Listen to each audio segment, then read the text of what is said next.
Assalamualaikum warahmatullahi wabarakatuh. Selamat berjumpa kembali dengan channel Sahabat Pembelajar.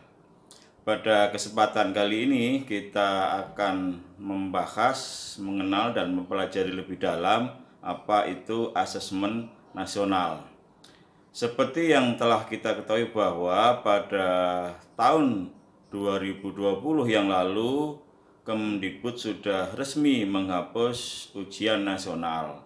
Namun pada tahun 2021 nanti Kemdikbud sudah menyatakan bahwa akan ada yang disebut dengan asesmen nasional, di mana asesmen nasional ini yang diukur itu adalah tentang literasi, kemudian survei karakter dan survei lingkungan belajar.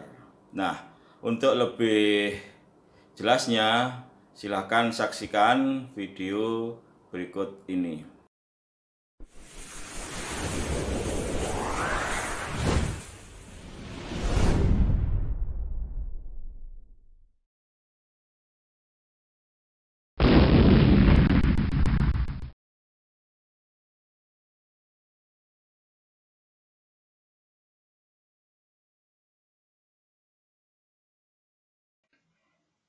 Baiklah, mari kita bahas dan diskusikan bersama-sama tentang asesmen nasional.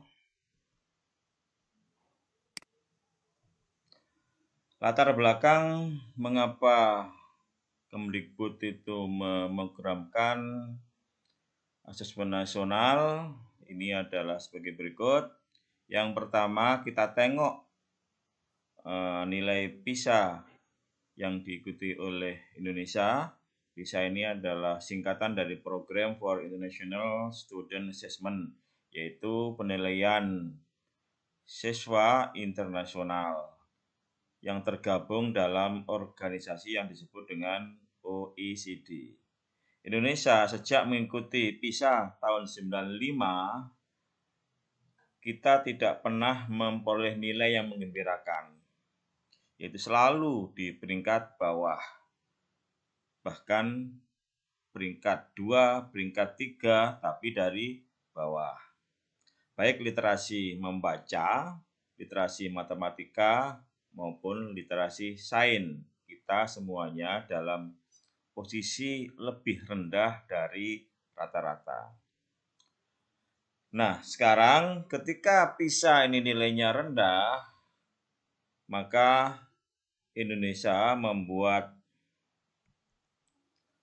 pengukuran sendiri yang disebut dengan INAP, khusus Indonesia punya. INAP ini kepanjangannya adalah Indonesian National Assessment Program, yaitu sejenis PISA tapi dikhususkan untuk siswa Indonesia. Nah, ternyata hasilnya juga sama dengan PISA, tidak begitu menggembirakan. Perhatikan yang warna merah. Yang warna merah ini adalah nilai yang kategori kurang, di mana untuk matematika yang nilai kurang itu sebanyak 77,13%. Sangat banyak. Membaca 46,83%, yang sains 73,61%. Jadi secara umum literasi anak-anak Indonesia itu tergolong kurang. Oke, setelah INAP ini nilainya tidak begitu menggembirakan, dicoba lagi dengan asesmen yang lain yang disebut dengan AKSI, yaitu asesmen kompetensi siswa Indonesia. Yang diukur masih sama, yaitu kompetensi membaca, kompetensi matematika, dan kompetensi sains. Lagi-lagi literasi siswa Indonesia tetap tergolong kurang. Perhatikan yang merah, baik membaca, matematika, yang sains, yang merah itu mendominasi. Artinya secara umum banyak yang kurang. Nah, dari PISA, AKSI, dan INAP ini akan dikembangkan lagi menjadi asesmen nasional. Nanti apa perbedaannya antara Asesmen nasional dengan PISA atau dengan aksi atau dengan INAP nanti akan saya bahas di bagian belakang. Oke, kita mulai dari apa itu asesmen nasional. Asesmen nasional 2021 adalah pemetaan mutu pendidikan pada seluruh sekolah, madrasah, dan program kesetaraan jenjang dasar dan menengah. Jadi di sini kata kuncinya adalah seluruh sekolah, semua sekolah, madrasah, dan program kesetaraan jenjang dasar dan menengah. Artinya, asesmen nasional ini tidak mengukur kompetensi siswa. Yang diukur itu adalah kompetensi sekolah. Jadi nanti tidak ada lagi yang namanya nilai hasil asesmen nasional untuk siswa. Tidak seperti ujian nasional, siswa menerima apa yang disebut dengan SHUN, sertifikat hasil ujian nasional. Nanti ini siswa tidak akan mendapatkan semacam sertifikat hasil asesmen nasional karena memang tidak mengukur kompetensi siswa, tetapi yang diukur adalah kompetensi atau mutu pendidikan pada sekolah. Siswa fungsinya sebagai apa? Siswa fungsinya adalah hanya sebagai sampel.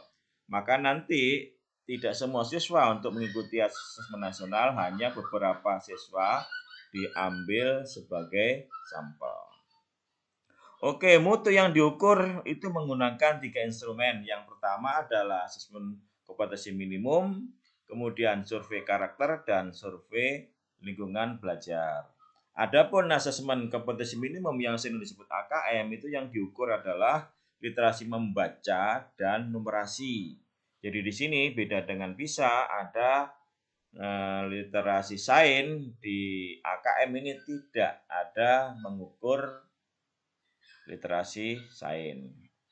Nah, survei karakter ini adalah mengukur sikap atau kebiasaan atau nilai-nilai atau value sebagai hasil belajar non kognitif. Jadi kalau AKM itu yang diukur adalah kognitif, kalau survei karakter yang diukur adalah non kognitif. Sikap atau karakter atau kebiasaan atau moral, value dan sebagainya, gitu ya, itu nama lainnya. Nah, kemudian survei lingkungan belajar ini adalah faktor-faktor yang mempengaruhi hasil belajar. Ini juga diukur.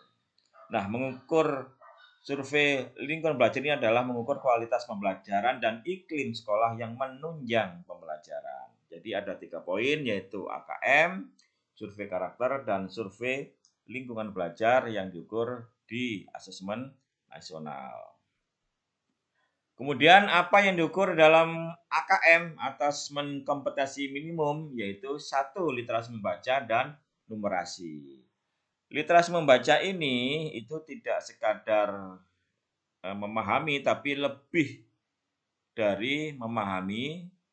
Jadi secara detail itu kemampuan untuk memahami, menggunakan, mengevaluasi, merefleksikan berbagai jenis teks untuk menyelesaikan masalah dan mengembangkan kapasitas individu sebagai warga negara Indonesia dan warga dunia agar dapat berkontribusi secara produktif di masyarakat. Jadi intinya tidak sekedar paham bacaan, tetapi bisa juga merefleksikan, bisa juga mengevaluasi, atau kalau boleh disebut adalah berpikir tingkat tinggi, tidak sekadar berpikir tingkat rendah.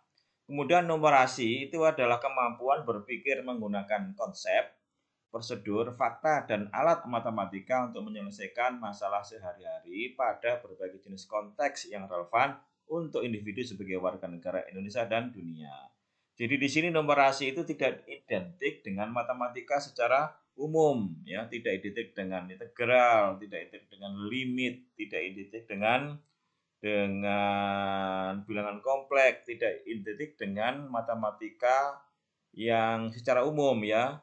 Ini hanya matematika yang ada kaitannya dengan kehidupan sehari-hari. Nah, komponen AKM tadi sudah disebut, itu ada literasi membaca dan literasi numerasi. Nah, konten, oke, kita bicara konten dulu ya. Kontennya itu adalah tentang teks informasi dan teks sastra. Jadi ada fiksi, ada non fiksi, ya. Nah, konten itu adalah bahan bacaan, gitu ya. Bahan bacaan nanti berupa teks informasi atau fakta dan teks sastra atau fiksi. Nah, proses kognitif yang diukur itu adalah menemukan informasi, interpretasi dan integrasi, evaluasi dan refleksi. Jadi tidak sekadar memahami bacaan, lebih jauh dari memahami. Kemudian konteksnya, konteks ini adalah masalah sehari-hari yang berkaitan dengan bacaan, yaitu konteks tentang personal, sosial budaya, dan saintifik. Nah, kemudian tentang numerasi, kontennya ini adalah tentang bilangan, pengukuran dan geometri, data dan uncertainty, dan aljabar. Ini adalah konten-konten dasar dari matematika. Kemudian proses kognitif atau penalaran yang diukur atau berpikir yang diukur itu adalah mulai dari pemahaman, aplikasi, dan penalaran. Pemahaman ini adalah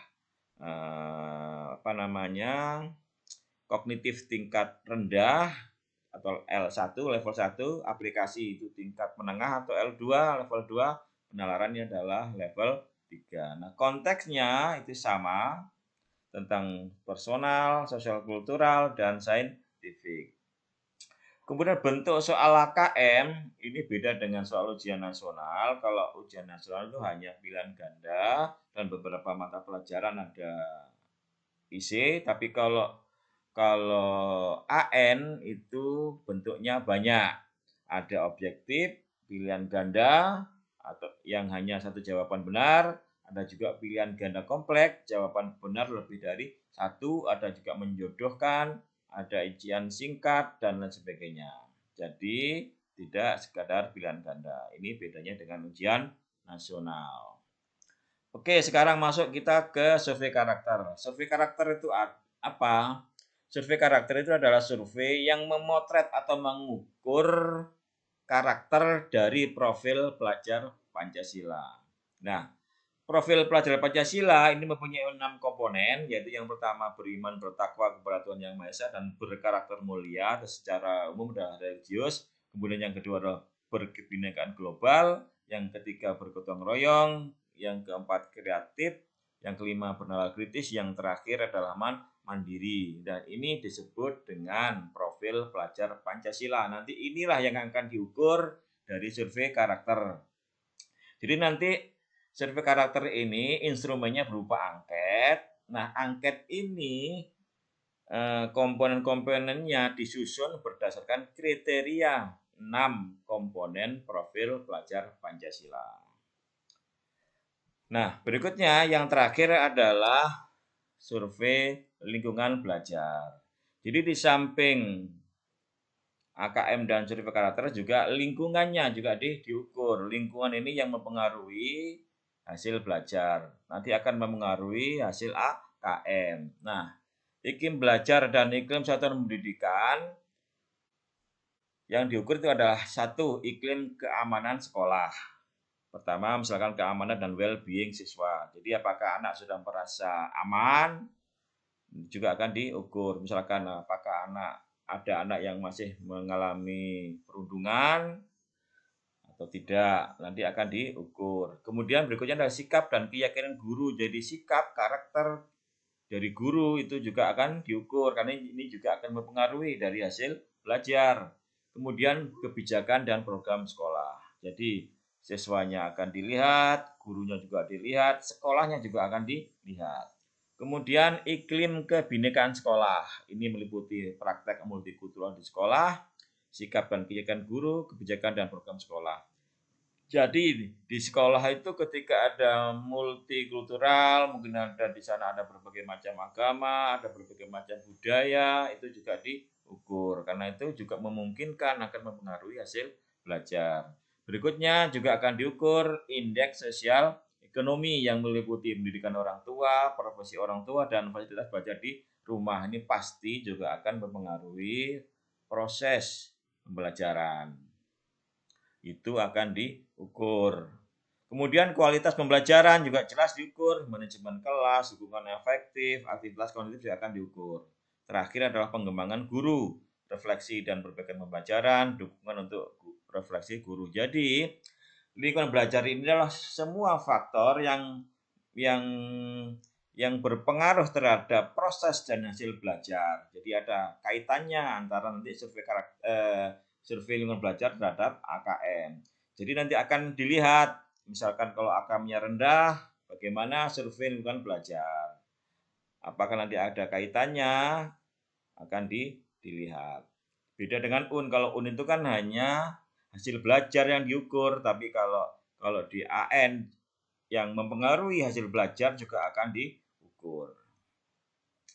Nah, ini adalah sasaran asesmen nasional. Jadi nanti yang mengikuti asesmen nasional tidak hanya siswa mengikuti, guru juga mengikuti, kepala sekolah juga mengikuti. Siswa pun tidak kelas 12 seperti ujian nasional, tapi kelas 5, kelas 8, kelas 11. Itu pun tidak semua siswa, tapi hanya diambil sebagai sampel. SMP dan SMA sebanyak maksimal 45 orang, kemudian SD maksimal 30 orang. Nah, siswa itu akan mengerjakan AKM literasi numerasi, kemudian survei karakter dan survei lingkungan belajar. Jadi semua nanti siswa akan mengerjakan ketiga-tiganya, AKM, survei karakter dan survei lingkungan belajar. Nah, untuk guru dan kepala sekolah itu hanya mengerjakan survei lingkungan belajar. Jadi, kalau kita lihat anak panah paling kanan, AKM dan survei karakter itu nanti hasilnya itu adalah pengukuran hasil belajar kognitif yang AKM. Nah, survei karakter itu hasil belajar non-kognitif atau sosial emosional. Jadi, dua-duanya itu adalah hasil belajar ya. AKM itu hasil belajar, survei karakter juga hasil belajar. Tapi yang satu adalah kognitif, yang kedua adalah non-kognitif. Kemudian yang survei lingkungan belajar itu akan menghasilkan karakteristik input dan proses pembelajaran. Jadi sebenarnya secara menyeluruh, asesmen nasional ini adalah mengukur input pembelajaran, proses pembelajaran, dan hasil pembelajaran, di mana hasil pembelajaran dibedakan jadi dua, hasil kognitif dan non-kognitif. Nah, ini untuk penegasan bahwa asesmen nasional itu untuk murid kelas 5, 8, dan 11, untuk SD itu 30 murid maksimal, kemudian SMP, SMA, SMK itu maksimal 45 siswa. Ini akan diacak, bukan dipilih ya. Nanti siapa siswa yang terpilih oleh sistem nanti akan dimunculkan di Dapodik. Kemudian berikutnya di samping siswa atau murid atau pelajar, guru SD, SMP, dan SMA. Semua guru menjadi responden. Di samping guru juga kepala sekolah, baik kepala sekolah SD, SMP, dan SMA. Secara umum tidak hanya siswa ya, siswa ikut sebagai peserta, tapi sebagai sampel, kemudian guru dan kepala sekolah. Oke, sekarang kita telaah apa perbedaan antara AN dan PISA, INAP, atau aksi. Oke, kita telaah dulu yang pertama ya. AN ini mengukur sampai tingkat sekolah. Jadi semua sekolah akan diukur, dilibatkan untuk mengikuti asesmen nasional. Tapi kalau PISA, INAP, dan aksi itu mengukur sampai tingkat provinsi, sedangkan sekolah itu hanya sebagai sampel. Jadi kalau dulu PISA, INAP, aksi itu akan ada misalkan nilai untuk NTB, nilai untuk DKI, nilai untuk DIY, misalkan nilai untuk Jawa Timur, tapi tidak ada nilai untuk SMA 1 DKI, misalkan tidak ada. Nilai SMA N2 DKI itu tidak ada. Tidak sampai di situ untuk PISA, INAP, atau aksi. Tapi kalau AN nanti sampai ke tingkat sekolah. Kemudian untuk yang diukur kontennya, untuk AN itu mengukur literasi membaca, numerik, karakter dan lingkungan belajar. Di sini tidak ada mengukur literasi sains, tetapi kalau PISA INAP aksi itu mengukur literasi membaca, numerik, dan sains. Ini ada sainsnya, tetapi tidak ada survei karakter dan lingkungan belajar. Nah, berikutnya, apa perbedaan antara AN dan UN? Nah, ini juga berbeda. Walaupun ada yang berpendapat bahwa AN ini pengganti dari UN, tapi nyatanya AN dan UN berbeda. Jadi dengan demikian, barangkali tidak tepat AN itu sebagai pengganti dari UN. Oke, AN pertama tidak berbasis mata pelajaran, tetapi UN berbasis mata pelajaran. Jadi AN yang diukur itu adalah literasi dan karakter dan lingkungan belajar, sama sekali tidak berbasis mata pelajaran. Tapi kalau UN itu berbasis mata pelajaran, misalkan yang diukur adalah matematika, bahasa Indonesia, bahasa Inggris, fisika, ekonomi, dan lain sebagainya. Kemudian mengukur sampai tingkat sekolah. Itu kalau AN ya, AN mengukur sampai tingkat sekolah. Tapi kalau UN mengukur sampai tingkat siswa. Itu bedanya. Kemudian yang ketiga, sasaran siswa kelas 5, 8, dan 11. Kalau UN kelas 9 dan kelas 12, jadi kelas akhir. Untuk SD kelas 6 tidak ada karena SD tidak ada ujian nasional waktu itu. Yang terakhir, asas nasional dalam pelaksanaannya nanti berbasis daring penuh, jadi tidak ada server lokal, tidak ada server di sekolah. Sedangkan UN itu berbasis semi daring. Oke, sampai di sini penjelasan saya mengenai asas nasional. Sekaligus kita kaitkan dengan PISA, aksi atau INAP, juga kita kaitkan dengan UN atau ujian nasional. Mudah-mudahan bermanfaat. Saya akhiri. Wassalamualaikum warahmatullahi wabarakatuh.